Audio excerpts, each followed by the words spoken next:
Hello and welcome to Haryana study book. आज हम करेंगे जनरल अवेयरनेस और जनरल साइंस का एमसीक्यू सेट नंबर 2। पहला मैं करा चुका हूँ। इसमें हरियाणा एसएससी द्वारा विभिन्न परीक्षाओं में पूछे गए 50 प्रश्न सम्मिलित होंगे। आइए शुरू करते हैं। पहला क्वेश्चन है आपका, चंद्रगुप्त मौर्य डैश था? अशोक का परदादा, अशोक का भाई, या अशोक का पिता, या अशोक का दादा? बताइए। आपका राइट आंसर है ऑप्शन डी, अशोक का दादा।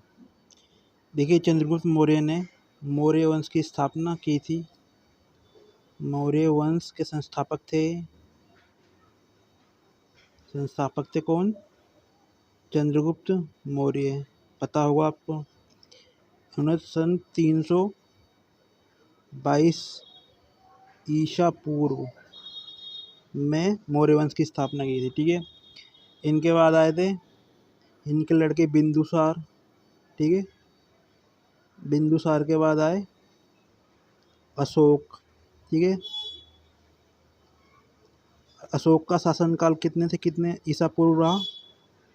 इनका रहा 268 से लेके 232 ईसा पूर्व।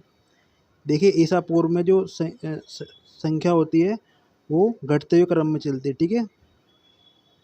ईसा पूर्व के अंदर और ईसवी में बढ़ते हुए क्रम में। ठीक है। जैसे 268 ईसा पूर्व से लेके 232 ईसा पूर्व अशोक का शासनकाल रहा। ठीक है। अच्छा, एक क्वेश्चन पूछ लिया था, मौर्य वंश का अंतिम सम्राट कौन था? अंतिम सम्राट, एक क्वेश्चन पूछा हुआ है। कब, कौन था बताइए? ये था आपका बृहद्रथ। कौन? बृहद्रथ। ठीक है। ये अंतिम सम्राट था मौर्य वंश का। चलिए नेक्स्ट क्वेश्चन करते हैं। क्वेश्चन नंबर 2, नारनौल के क्षेत्र में सतनामी सैनिकों ने किस मुगल सम्राट की सेना से भयंकर युद्ध किया था? बताइए। देखिए, यहाँ पर हरियाणा जी का क्वेश्चन भी है और नेशनल जी का क्वेश्चन भी है। ठीक है। बताइए कब किया था? सतनामी सैनिकों ने किस मुगल सम्राट से विद्रोह किया था नारनौल में? बताइए। ये किया था आपका ऑप्शन ए, औरंगजेब से, औरंगजेब की सेना से। ठीक है। कब किया था?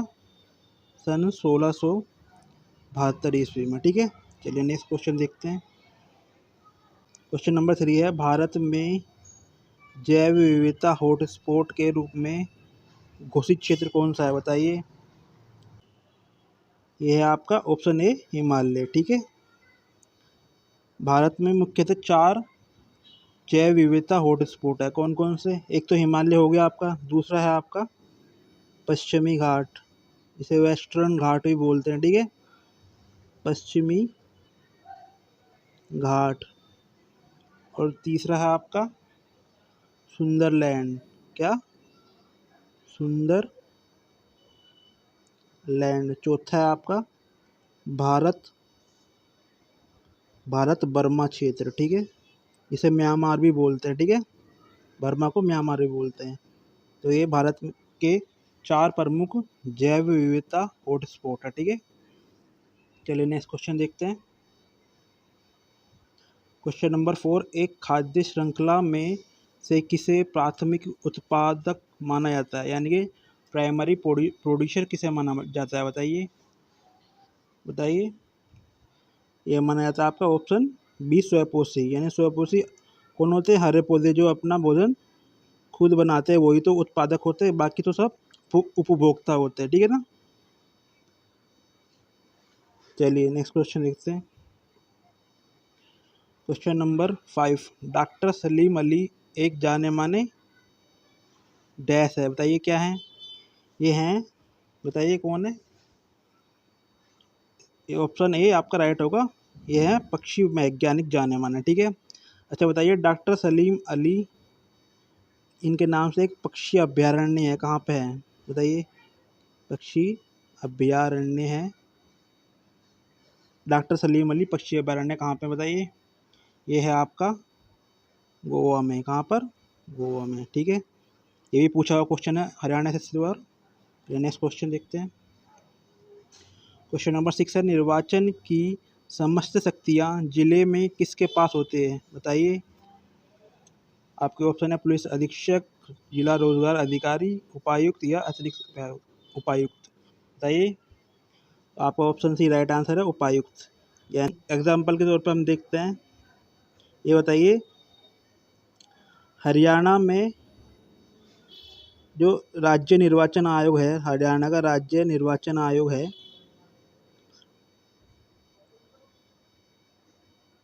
निर्वाचन आयोग के मुख्य आयुक्त कौन है? बताइए, बताइए कौन है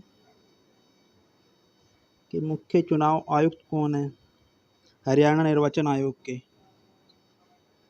बताइए, ये आपके धनपत सिंह। कौन है? धनपत सिंह वर्तमान में, ठीक है। और भारत के पूछे तो वो है राजीव कुमार, ठीक है। अच्छा, ये हरियाणा का जो निर्वाचन आयोग था ये कब बना था? ये हरियाणा जी का क्वेश्चन है, मैं करा दे रहा हूँ, ये याद आ गया, ठीक है। ये बना था आपका 18 नवंबर 1993 को। हेडक्वार्टर इसका पंचकुला में है, ठीक है। किस अनुच्छेद के तहत बना था? अनुच्छेद 243 AZ और 243 के, ठीक है। अच्छा, जो ये निर्वाचन आयुक्त है ये राज्य के, ठीक है, ये सारा जो कार्य होता है निर्वाचन का किसके हाथ में सौंपते हैं? हर जिले के उपायुक्त के हाथ में सौंपते हैं, ठीक है। तो वो जो जिला उपायुक्त होता है उस निर्वाचन की सारी शक्तियाँ उसके हाथ में चली जाती है, ठीक है। यानी कि ये जिम्मेदारी देता है कौन? राज्य का मुख्य निर्वाचन आयुक्त जिम्मेदारी देगा जिला आयुक्त को हर जिले में, ताकि निर्वाचन भली भांति हो सके, ठीक है। चलिए नेक्स्ट क्वेश्चन देखते हैं। क्वेश्चन नंबर 7 है, रघुपति राघव राजाराम किसने लिखा था? बताइए, गांधी जी ने, टैगोर ने, अरविंद घोष या विष्णु दिगंबर पलुस्कर ने? बताइए, आपका right answer option D. Next question देखते हैं।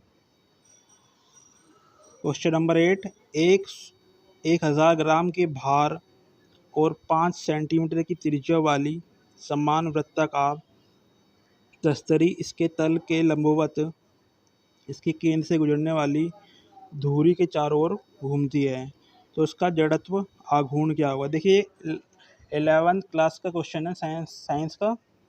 ये इसलिए पूछा गया है क्योंकि ये आपका जो ये क्वेश्चन उठाया गया है पंचायत, क्योंकि ऑफिसर लेवल का क्वेश्चन है, पंचायत ऑफिसर की जो परीक्षा हुई थी उससे उठाया गया है, ठीक है। तभी इस तरह के क्वेश्चन इसमें मिले हैं 11th-12th के साइंस के, ठीक है। अच्छा, वैसे मैं करा देता हूँ उसको। जो तस्तरी की का जड़त्व आघूर्ण होता है, यानी कि मूवमेंट ऑफ इनर्शिया उसको बोलते हैं, क्या होता है? हाफ mr², यानी कि मास इनटू रेडियस का स्क्वायर, ठीक है। आइए करते हैं इसको। हाफ मास कितना है? 1000 ग्राम, यानी कि 1 किलोग्राम। सबको ऐसा यूनिट में बदल लेंगे, ग्राम तो किलोग्राम में और सेंटीमीटर को मीटर में, ठीक है। रेडियस कितनी? 5 सेंटीमीटर। इसको मीटर में बदलेंगे तो कितना हो जाएगा? 5 × 10⁻², क्योंकि आर का स्क्वायर है यहाँ पे, तो 2 बार हो जाएगा। 5 × 5 और 10⁻² को करेंगे तो 10⁻⁻4 हो जाएगा, ठीक है। आपका आंसर क्या आ जाएगा? ये आ जाएगा 25, ये बटे में 2 है तो 2 से डिवाइड करेंगे तो कितना आएगा? ये आ जाएगा 12.5 × 10⁻⁻4। लेकिन आंसर सारे -10⁻² में दिए हुए हैं, तो इसको हो जाएगा 0.125, यानी कि लेफ्ट में लेगा 2 पॉइंट, तो ये 10⁻² रह जाएगा, ठीक है। ठीक, किलोग्राम मीटर स्क्वायर, ठीक है। तो आंसर कौन सा होगा आपका? ऑप्शन बी, ठीक है। चलिए नेक्स्ट क्वेश्चन देखते हैं। क्वेश्चन नंबर 9, खरीफ की फसल प्राय किस महीने में बोई जाती है? बताइए, आप सबको पता होगा, जून जुलाई या जुलाई अगस्त में बोते हैं कहीं पे, है ना। तो ये कौन सा महीना होता है? सावन भादो का, ठीक है। खरीफ की फसल में क्या क्या आती है? गन्ना आता है, धान यानी कि चाप, और ज्वार बाजरा मक्का ये सब आता है ना। ज्वार बाजरा बाजरा मक्का, तिलहन, अरहर मूंग है ना, ये सब आते हैं। अरहर मूंग, ठीक है, ये सब आते हैं नहीं। अच्छा, जो रबी की फसल होती है वो कब कब बोई जाती है? रबी की फसल, जो रबी की फसल होती है वो बोई जाती है आपकी अक्टूबर नवंबर के महीने में, ठीक है। और काटी कब जाती है? मार्च अप्रैल में, ठीक है। ये तो आपको पता ही होगा।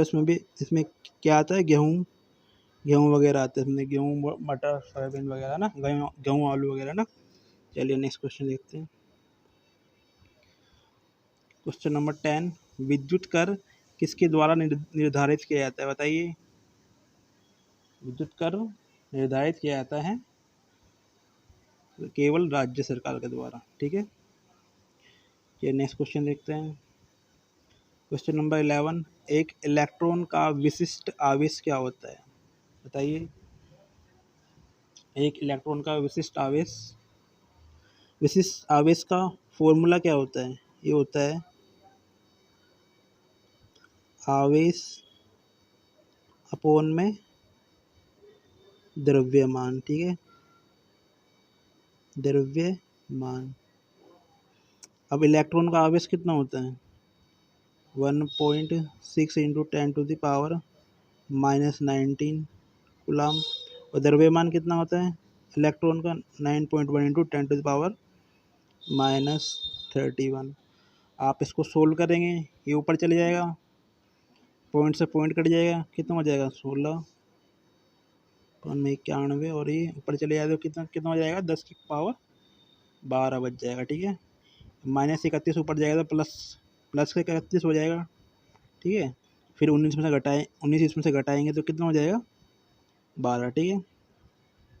अब हम इसको सोल्व करेंगे तो कितना आ जाएगा? 1.76 इंटू 10⁻11, ठीक है। कितना आ जाएगा? 10⁻11 कूलम पर किलोग्राम, ठीक है। तो आपका सी राइट आंसर हो जाएगा। चलिए next question.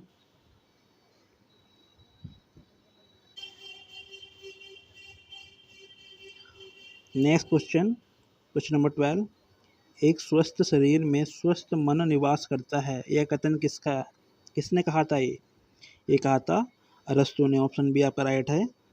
Next question number 13, अनुसूचित जाति एवं जनजाति के लिए आयोग कब गठित हुआ था? बताइए। ये हुआ था आपका सन 1978। ऑप्शन सी आपका राइट आंसर है, ठीक है। फिर 1978 में गठित हुआ था।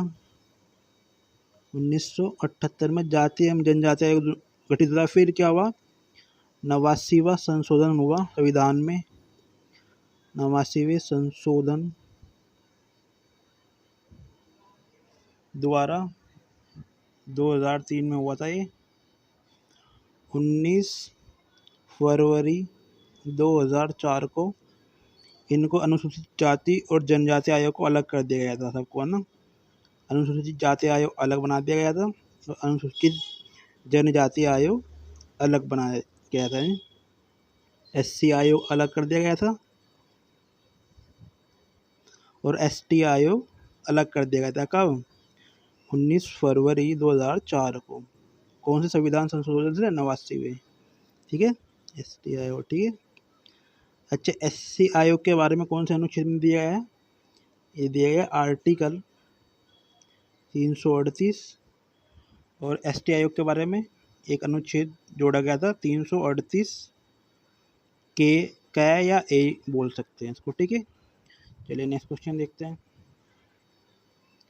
क्वेश्चन नंबर 14, भारत में भू राजस्व प्रणाली कब शुरू हुई थी? बताइए। भारत में भू राजस्व प्रणाली कब शुरू हुई थी? 1790 में, 1793 में, 1857 में, 1947 में? बताइए। बताइए।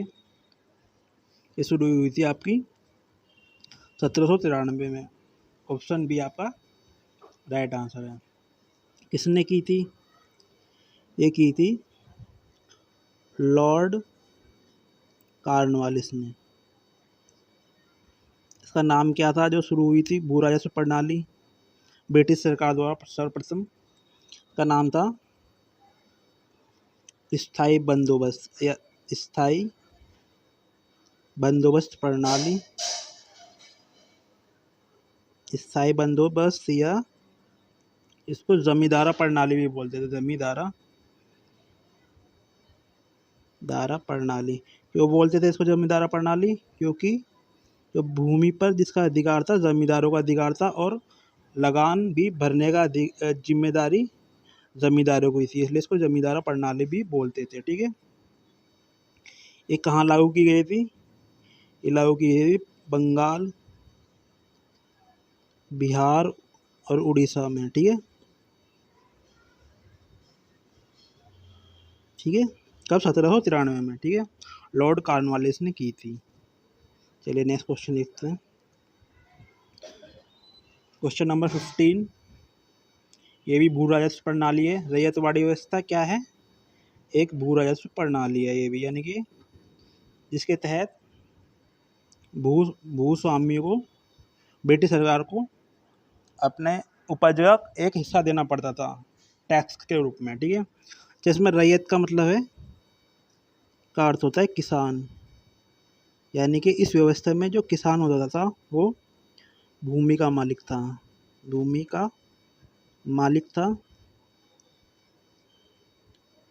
और कर देने की जिम्मेदारी भी किसान की थी ना। कर देने की जिम्मेदारी भी किसान की ही थी। ठीक है। पहले वाले में जो तो स्थायी बंदोबस्त था उसमें जमींदार देता था। ठीक है ना। लेकिन उसमें जमींदार किसान वर्ग का शोषण करता था, और जमींदारा जो वर्ग है, जमींदार वर्ग, वो फल फूल गया था जो उससे पीछे वाले में है ना। इसमें किसानों को कुछ राहत मिली थी क्योंकि भूमि का मालिक किसान को बना दिया गया था। ठीक है। कर देने की जिम्मेदारी भी किसान की थी। ये दी किसने थी? लागू किसने की थी? ये की थी रैयतवाड़ी व्यवस्था।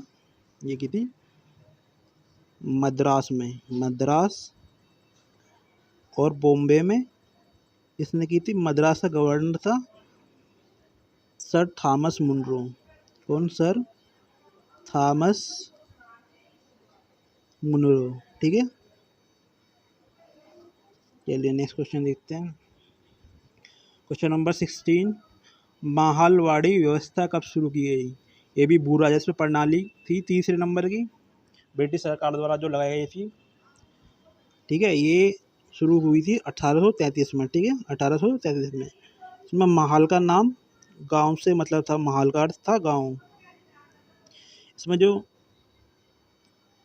राजस्व देने का जो जिम्मेदारी थी किसकी थी? गांव के मुखिया की, है ना। गांव का मुखिया या ग्राम प्रधान होता था। वो क्या करता था? किसानों से राजस्व वसूलता था और जाकर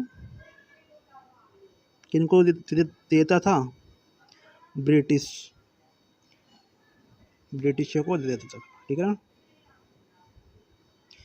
किसानों की माहलवाड़ी जो व्यवस्था थी, ये दी किसने थी? ये दी थी होल्ट मैकेंजी ने। ठीक है। ये कहाँ लागू हुई थी? ये हुई थी है यूपी, पंजाब, उत्तर पश्चिमी प्रांत। ठीक है। इन सब में ये लागू हुई थी। कौन सी? माहलवाड़ी व्यवस्था। ठीक है। चलिए नेक्स्ट क्वेश्चन देखते हैं।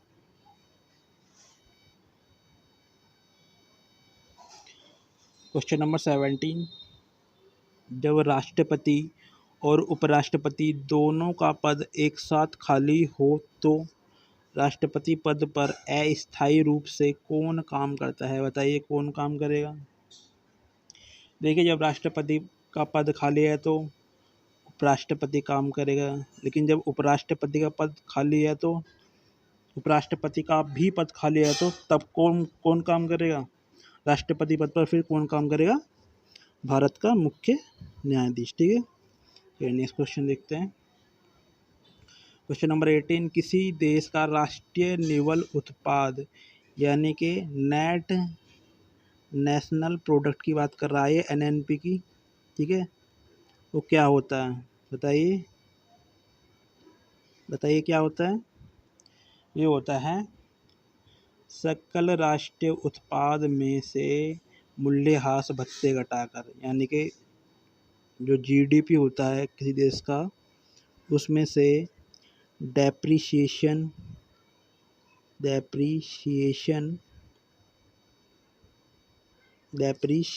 जो अलाउंसेस होते हैं, अलाउंस, उनको घटाकर, अलाउंस जो होता है, ठीक है, जीडीपी में से डेप्रिसिएशन अलाउंस घटा दीजिए, आपका एनएनपी यानी कि राष्ट्रीय निवल उत्पाद या नेट नेशनल प्रोडक्ट आ जाएगा। ठीक है, चलिए ऑप्शन डी आपका राइट आंसर है। नेक्स्ट क्वेश्चन देखते हैं। Question number 19, Vasco D gamma ने किस देश तक समुद्री मार्ग की खोज की थी? सबको पता है, भारत की खोज की थी समुद्री मार्ग से। कब की थी? सन 1498 में की थी। कहाँ पर पहुंचा था सबसे पहले पहुंचा था वो भारत के पश्चिमी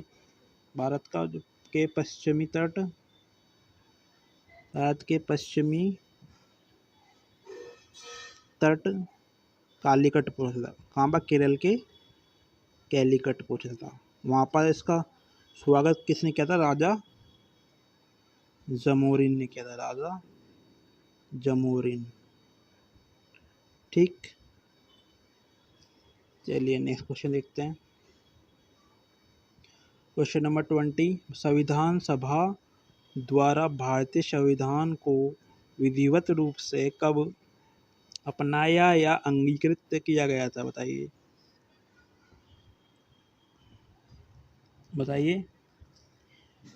तो ये से अपनाया गया था या अंगीकृत किया गया था 26 नवंबर 1949 में। ठीक है, देखिए 26 जनवरी 1950 को क्या था? लागू हुआ था। ठीक है, अपनाया या अंगीकृत जो किया गया था वो 26 नवंबर 1949 को किया था। ठीक है, 26 नवंबर 1950 को संविधान लागू हुआ था। ठीक है, भारतीय संविधान लागू हुआ था और इसमें 26 नवंबर 1949 में अपनाया गया था संविधान सभा द्वारा। 26 नवंबर को क्या मनाते हैं? इसलिए संविधान दिवस 26 जनवरी को नहीं बनाते, 26 नवंबर को मनाते हैं। ठीक है, संविधान दिवस। ठीक है, अच्छा, 9 दिसंबर 1946 एक डेट है, इसमें संविधान सभा की प्रथम बैठक हुई थी। किसकी? संविधान सभा की प्रथम बैठक कोई पूछे तो कब हुई थी? ये हुई थी 9 दिसंबर 1946 को। ठीक है, इसका जो अस्थायी सभापति कौन बनाया गया था उस दिन? अस्थायी सभापति बने थे संविधान सभा के अस्थायी अध्यक्ष या सभापति, ये बने थे डॉक्टर सच्चिदानंद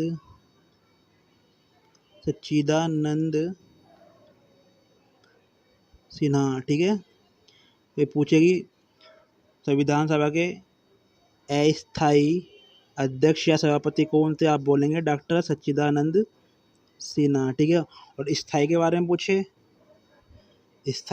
पूछे तो कौन थे?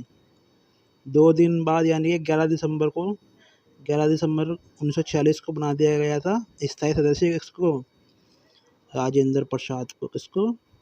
राजेंद्र प्रसाद को। ठीक है, चलिए आगे चलते हैं। क्वेश्चन नंबर 21, नाम दफा राष्ट्रीय उद्यान या नेशनल पार्क कहाँ स्थित है, बताइए। ये है आपका ऑप्शन डी, अरुणाचल प्रदेश में। ठीक है, चलिए नेक्स्ट क्वेश्चन देखते हैं। क्वेश्चन नंबर 22, लोधी वंश का संस्थापक कौन था, बताइए। लोधी वंश का संस्थापक ये था बहलोल लोधी। ऑप्शन से आपका राइट आंसर होगा। तो किस खां का जो मकबरा है वो तो आपको पता होगा, सोनीपत में।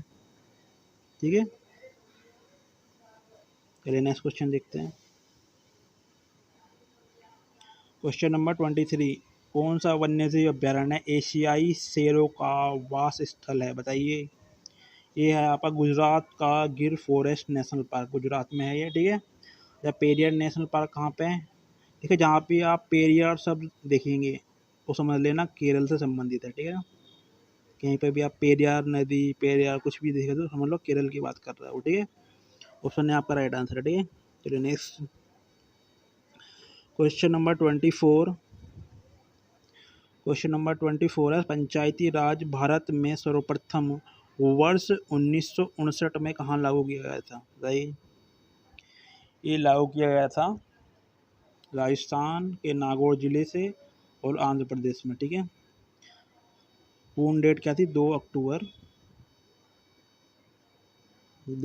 1959 को। ठीक है, सर्वप्रथम तो राजस्थान के नागौर से हुआ था, फिर आंध्र प्रदेश में कर दिया गया था। ठीक है, राजस्थान के नागौर जिले से, है ना। अच्छा, इसको संवैधानिक दर्जा कब प्राप्त हुआ था, पंचायती राज को। मैंने पहले भी कराया, इससे पहले भी आपको क्वेश्चन जो पहले वाले सेट में, संवैधानिक दर्जा हुआ था प्राप्त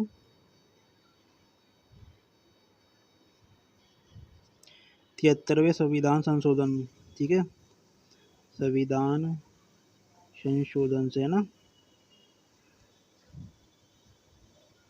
1992 द्वारा। ठीक है, कब,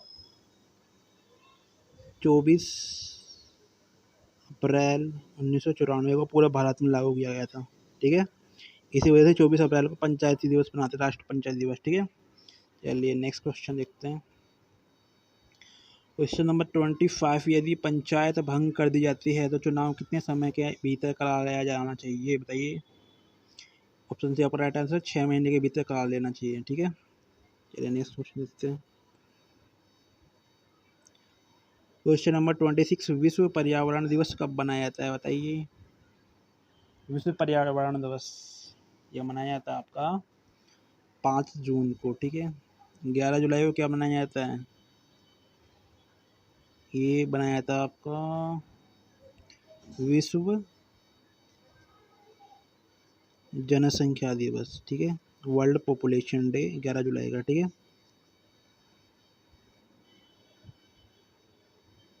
ठीक, और 22 मार्च से क्या बनाया जाता है, विश्व जल दिवस। क्या, विश्व जल दिवस। ठीक है, और 22 अप्रैल का क्या बनाया जाता है, ये बनाया जाता है विश्व पृथ्वी दिवस, विश्व पृथ्वी दिवस। ठीक है, चलिए नेक्स्ट क्वेश्चन देखते हैं। क्वेश्चन नंबर 27, निम्नलिखित में से कौन सी धातु जल के साथ अभिक्रिया करके हाइड्रोजन गैस उत्पन्न नहीं करती है, बताइए। देखिए जी, पोटेशियम भी करती है, सोडियम, लिथियम, लेकिन कैडमियम नहीं करती, तो आंसर आपका कैडमियम होगा। ठीक है, चलिए नेक्स्ट क्वेश्चन देखते हैं। क्वेश्चन नंबर 28, निम्नलिखित में से कौन से पौधे या पादप से कुनैन प्राप्त की जाती है, बताइए। तो ये है आपका ऑप्शन डी, सिंकोना वृक्ष से। ठीक है, कुनैन क्या है, एक दवाई है जो मलेरिया में दी जाती है। ठीक है, नेक्स्ट क्वेश्चन। क्वेश्चन नंबर 29, मानव शरीर का सबसे कठोर भाग कौन सा है, सबको पता होगा। ऑप्शन डी, इनामेल दांतों का। ठीक है, चलिए नेक्स्ट क्वेश्चन। क्वेश्चन नंबर 30, सूखी बर्फ क्या होती है बताइए। सूखी बर्फ क्या होती है? ये होती है आपकी solid carbon dioxide. Option C आपका राइट आंसर है। इसका यूज़ कहाँ पे होता है? जब बिजली द्वारा आग लग जाती है उसको बुझाने में, बिजली द्वारा लगी आग को बुझाने में।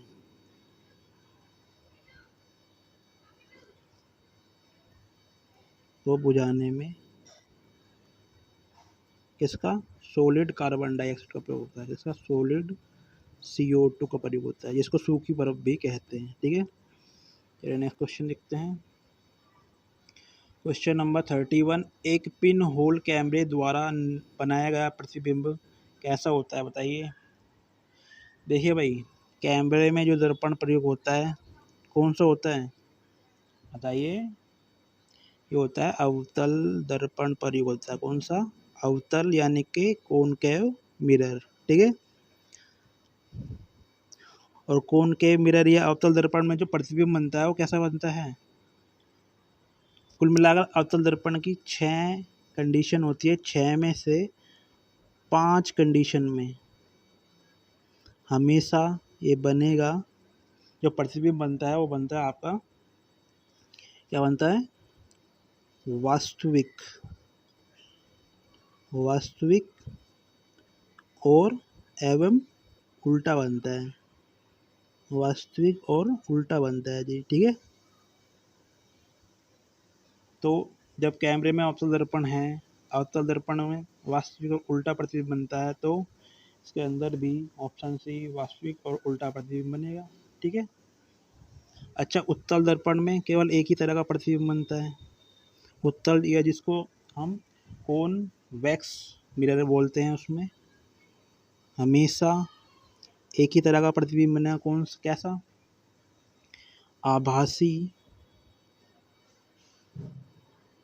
आभासी और सीधा। ठीक है, चलिए नेक्स्ट क्वेश्चन देखते हैं। क्वेश्चन नंबर 32, निम्नलिखित में से किस द्रव का घनत्व सबसे कम होता है बताइए। इस वक्त फ्रेश वाटर का, सॉल्टी वाटर का, पेट्रोल का या मरकरी का। तो सबसे कम घनत्व क्या होता है? डेंसिटी, इंग्लिश में उसको बोलते हैं। ठीक है, द्रव्यमान अपोन में आयतन, ये होता है घनत्व। ठीक है, आयतन या वॉल्यूम। ठीक है, तो पेट्रोल का घनत्व इन सब में सबसे कम होगा। आपने देखा होगा पेट्रोल को पानी पर डाल दिया जाता है और तब भी आप कर लेता है कि उसका घनत्व कम होता है, वो पानी के ऊपर आ जाता है। ठीक है, ऐसे एक क्वेश्चन और होता है कि नमकीन यानी कि समुद्र के पानी में तैरना नदी के पानी में तैरने से आसान क्यों होता है? क्योंकि समुद्र का जो पानी होता है उसका घनत्व होता है ज़्यादा है। ठीक, तो उसका उत्प्लावन बल भी ज़्यादा होता है, तो इसलिए समुद्र के पानी में तैरना, लिख देता हूँ, समुद्र के पानी में तैरना आसान होता है नदी के पानी की अपेक्षा ना, होता है, क्योंकि इसका घनत्व अधिक होता है। ठीक है,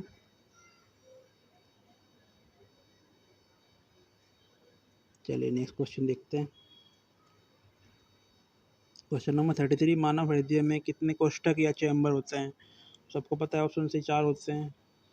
नेक्स्ट क्वेश्चन नंबर 34, निम्नलिखित में से हास्य गैस कौन सी है? हंसाने वाली गैस बताइए कौन सी है। ये है आपकी ऑप्शन है नाइट्रस ऑक्साइड। इसका फॉर्मूला है N2O। ठीक है, नेक्स्ट क्वेश्चन देखते हैं। क्वेश्चन नंबर 35, यातायात सिग्नलों में लाल बत्ती का प्रयोग किया जाता है क्योंकि, बताइए क्यों किया जाता है? बताइए कि खराब दृष्टि वालों को दिखती है इसलिए किया जाता है, या ये सुंदर दिखती है इसलिए किया जाता है, या इसका तरंग दैर्ध्य सबसे अधिक होता है और लंबी दूरी से भी देखा जा सकता है।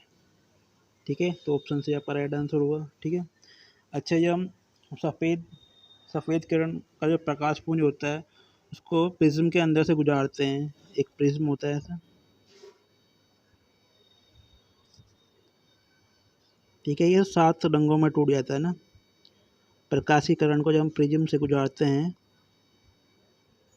प्रकाश की किरण क्या सफ़ेद लाइट की होती है। ठीक है, ठीक है, जैसे प्रकाश की किरण है तो ये 7 अलग अलग रंगों में टूट जाती है। ठीक है, कौन कौन कौन से रंग में टूट जाती है? Violet, indigo, blue, green, yellow, orange. देखो जगह नहीं है मैं इसलिए बना रहा हूँ। ठीक है, और रेड। ठीक है, जगह नहीं है इसलिए बना दिया, ऊपर लिख दिया मैंने। ठीक है, ठीक है, एक तो वॉयलेट में टूट जाती है, इंडिगो, ब्लू, ग्रीन ऊपर नहीं जाती, लेकिन मैंने लिख दिया है क्योंकि यहाँ पे स्पेस नहीं था थोड़ा। येलो, ऑरेंज और रेड। ठीक है, अच्छा जो वॉयलेट होता है यानी कि बैगनी कलर जिसको बोलते हैं। ठीक है, इसका जो तरंग दैर्घ्य होता है, क्या होता है? तरंग दैर्घ्य सबसे कम होता है। क्या? तरंग दैर्घ्य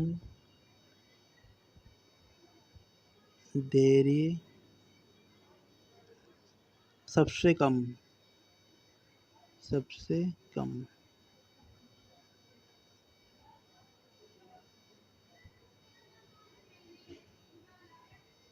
ठीक है, और तरंग दैर्घ्य सबसे कम होता है इसका, वॉयलेट का, बैंगनी कलर का। लेकिन जो आवृत्ति होती है यानी कि फ्रीक्वेंसी जो होती है वो सबसे ज़्यादा होती है। आवृत्ति सबसे ज़्यादा होती है। क्वेश्चन पूछ लिए जाते हैं इसलिए करा रहा हूँ। ठीक है, तरंग दैर्घ्य सबसे कम, आवृत्ति सबसे ज़्यादा किसकी? वॉयलेट की। ऐसे रेड में इसका बिल्कुल उल्टा हो जाएगा, यानी कि तरंग दैर्घ्य ये जो बता रहा है ना, तरंग दैर्घ्य सबसे अधिक और आवृत्ति सबसे कम है ना। तरंग दैर्घ्य को वेवलेंथ भी बोलते हैं। ठीक है, तरंग दैर्घ्य सबसे अधिक होगा और जो आवृत्ति यानी फ्रिक्वेंसी वो सबसे कम होगी। ठीक है ना, आवृत्ति सबसे कम। ठीक है, चलिए नेक्स्ट क्वेश्चन देखते हैं। क्वेश्चन नंबर 36, कार्बन मोनोऑक्साइड एक ज्वलनशील गैस है। जी हाँ बिल्कुल है। निम्नलिखित में से कौन सी गैस ज्वलनशील है? बताइए। यानी कि जो गैस ऑक्सीजन की उपस्थिति में जल जाए उसे ज्वलनशील कहते हैं। कार्बन मोनोऑक्साइड जल जाती है, CO इसका फॉर्मूला होता है। एक आपकी हाइड्रोजन जल जाती है, कौन सी? हाइड्रोजन गैस ज्वलनशील है। ठीक है, चलिए नेक्स्ट क्वेश्चन देखते हैं। क्वेश्चन नंबर 37, पौधे की किस भाग से हल्दी प्राप्त की जाती है? बताइए, पौधे के किस भाग से हल्दी प्राप्त की जाती है? आप बोलेंगे हल्दी तो नीचे भूमि के उगती है, लेकिन ये तने से प्राप्त की जाती है। इसको क्या बोलते हैं? भूमिगत तना। हल्दी को क्या बोलते हैं? भूमिगत तना। भूमिगत तने के अंदर और कौन कौन से एग्जाम्पल है? एक तो आपकी हल्दी है, ठीक है, दूसरा अदरक है, ठीक है, आलू प्याज, ये सब आलू प्याज लहसुन सब ये क्या है? ये क्या है? ये सब भूमिगत तने हैं। ठीक है, ठीक है, हल्दी भी भूमिगत तना है। ठीक है, चलिए नेक्स्ट क्वेश्चन देखते हैं। क्वेश्चन नंबर 38, एंजियोप्लास्टी एक प्रक्रिया है जिसके द्वारा साफ किया जाता है। किसे साफ किया जाता है? गॉलस्टोन को, मस्तिष्क के ट्यूमर को, अवरुद्ध हृदय की कोरोनरी धमनियों को, या फुफ्फुस की रुकावट को। तो बताइए कि साफ किया जाता है गॉलस्टोन को, या ट्यूमर को, ब्रेन ट्यूमर्स को, या अवरुद्ध हृदय की धमनियों को, या फुफ्फुस की रुकावट का। तो ऑप्शन सी आपका राइट आंसर है। अवरुद्ध हृदय की धमनियों को एंजियोप्लास्टी प्रक्रिया द्वारा क्लियर किया जाता है। ठीक है, नेक्स्ट क्वेश्चन देखते हैं। क्वेश्चन नंबर 39, प्राकृतिक गैस यानी कि नेचुरल गैस का मुख्य घटक क्या होता है बताइए। का मुख्य घटक होता है मीथेन, मीथेन CH4। ठीक है, फिर नेक्स्ट क्वेश्चन देखते हैं। क्वेश्चन नंबर 40, वर्ष 1923 में किसने स्वराज पार्टी की स्थापना की थी बताइए। किसने की थी बताइए। ये की थी आपकी मोतीलाल नेहरू और चित्तरंजन दास यानी कि CR दास ने। ठीक है, 1923 में स्वराज पार्टी। चलिए नेक्स्ट क्वेश्चन। नेक्स्ट क्वेश्चन है 41, निम्नलिखित में से किस प्रकार के पौधों में फूल, फल एवं परिपक्व अंडाशय नहीं पाए जाते हैं बताइए। ये होते हैं आपके ऑप्शन बी अनावृत बीजी। इनको नग्न बीजी भी बोलते हैं हिंदी में, नग्न बीजी, या इंग्लिश में इनको कई बार लिख दिया जाता है क्वेश्चन में जिम्नोस्पर्म बोलते हैं, जिम्नोस्पर्म।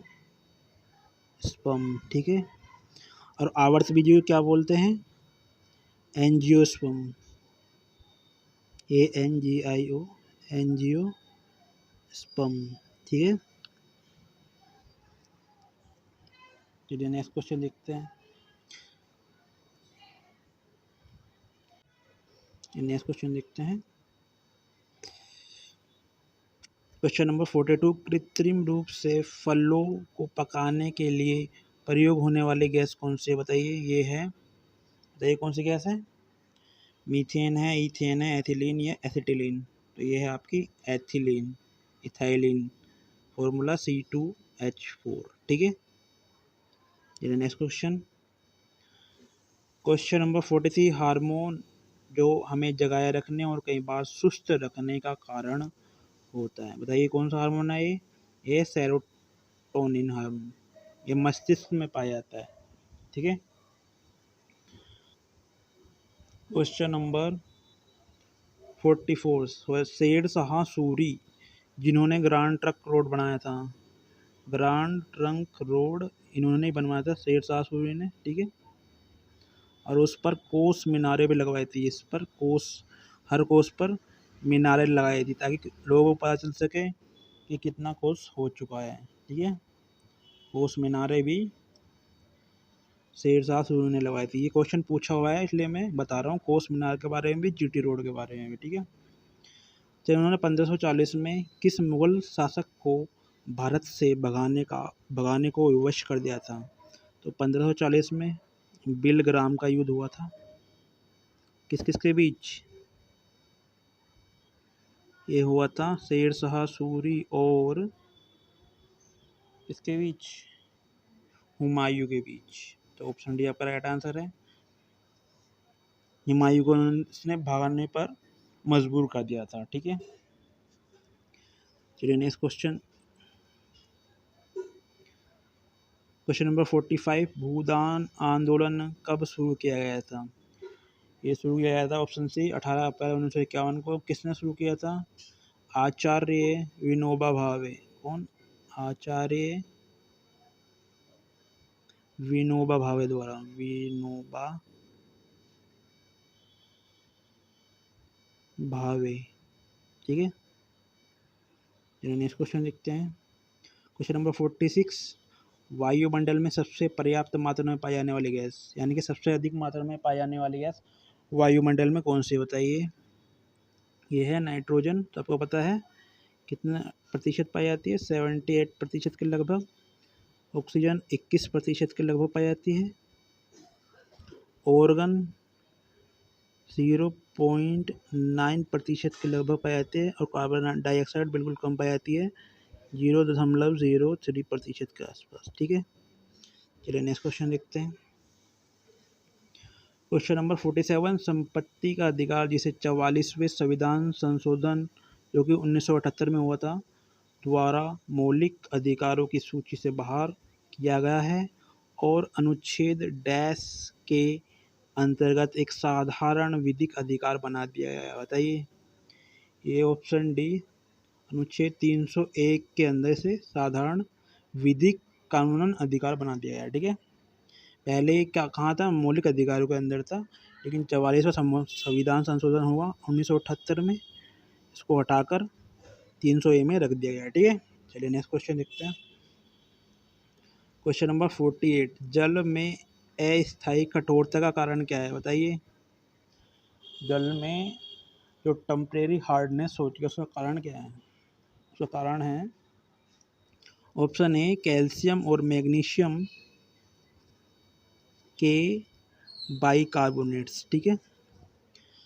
अच्छा, जो ये कैल्शियम और मैग्नीशियम के क्लोराइड्स हैं और सल्फेट्स हैं, ठीक है, ये किस पानी में पाए जाते हैं? जो पानी स्थायी रूप से कठोर होता है, ये स्थायी रूप से कैल्शियम और मैग्नीशियम क्लोराइड और सल्फेट्स पानी में स्थायी कठोरता को बनाते हैं। जिस पानी की कठोरता स्थायी होती है उसमें ये पाए जाते हैं कैल्शियम और मैग्नीशियम के क्लोराइड्स और सल्फेट्स, है ना। चलिए नेक्स्ट क्वेश्चन देखते हैं। क्वेश्चन नंबर 49, लवणीय जल यानी कि साल्ट वाटर में उगने वाले पौधों को क्या कहा जाता है? ऑप्शन सी है आपका राइट आंसर, हेलो। देखो जहाँ पे हेलो आता है उसका मतलब होता है सोल्टी या समुद्र से संबंधित होता है, हेलोफाइट, ठीक है।